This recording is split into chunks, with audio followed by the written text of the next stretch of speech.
The Reverend Tim Costello is Chief Executive of World Vision Australia and one of our leading voices on social justice issues. He's taken a prominent role in national debates on issues such as gambling, urban poverty, homelessness, reconciliation, and substance abuse.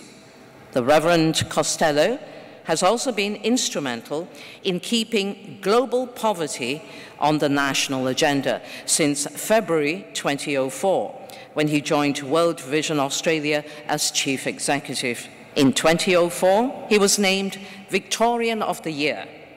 In 2005, he was made an Officer of the Order of Australia, AO. And in 2006, he was named Victorian Australian of the Year. Please welcome the Reverend Tim Costello. Well, thank you for that introduction. Thank you so much for all that has both gone before, will come, and really for your passion and commitment. I was listening to Ermelinda, Shri and Sue all say they only had one child each. I have three.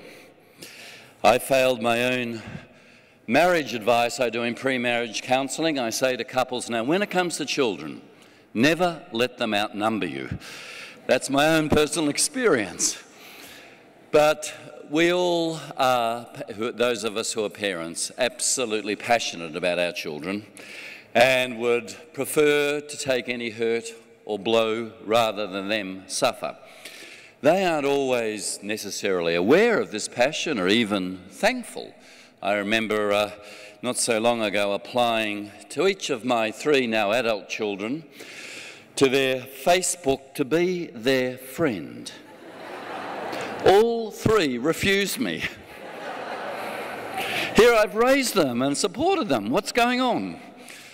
Well, what we are talking about goes right to the heart of our passion and our feeling. And as you and I know, Australians really in this last month have held their collective breath, transfixed by the story of Trishna and Krishna, two girls from a developing country where World Vision works, Bangladesh. Transfixed as these brave one-year-old twins plucked from an orphanage have undergone just extraordinary surgery to separate them. And we have prayed and willed the doctors to succeed. People have given generously because there wasn't federal or state health money. We've literally ridden with their every success and setback against the staggering odds. We are now rejoicing that they have survived. But we're here tonight because in the country of Trishna and Krishna's birth, many children don't survive. In the same month that we've been following these beautiful twins, 20,000 Bangladeshi children under the age of 5 have died of preventable diseases, of dirty water, of the things that we are talking about tonight. Globally, in the same month, we've been following their journey, their epic journey.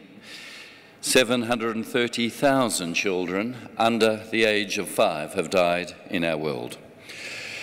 And they've died, at least 40% of those deaths, from two diseases that are just so obscenely easy to treat and to prevent: pneumonia and diarrhoea. They are the biggest killers. And yet still a fraction of the global health budget is spent by donor governments on these two killers. In terms of the figures, pneumonia, of the 9 million kids that die each year, about 25,000 each day, pneumonia kills 2 million. Diarrhoea kills 1.5 million. Pneumonia is therefore killing 20% nearly of all deaths of children under 5. AIDS is killing about 2%. We need to keep the fight up against AIDS. But when it comes to funding, we spend $9 billion on HIV and AIDS a year, on These very simple diseases, including maternal and child health, we only spend $3.5 billion, and yet they account for 40%. There is an inappropriate weighting going on.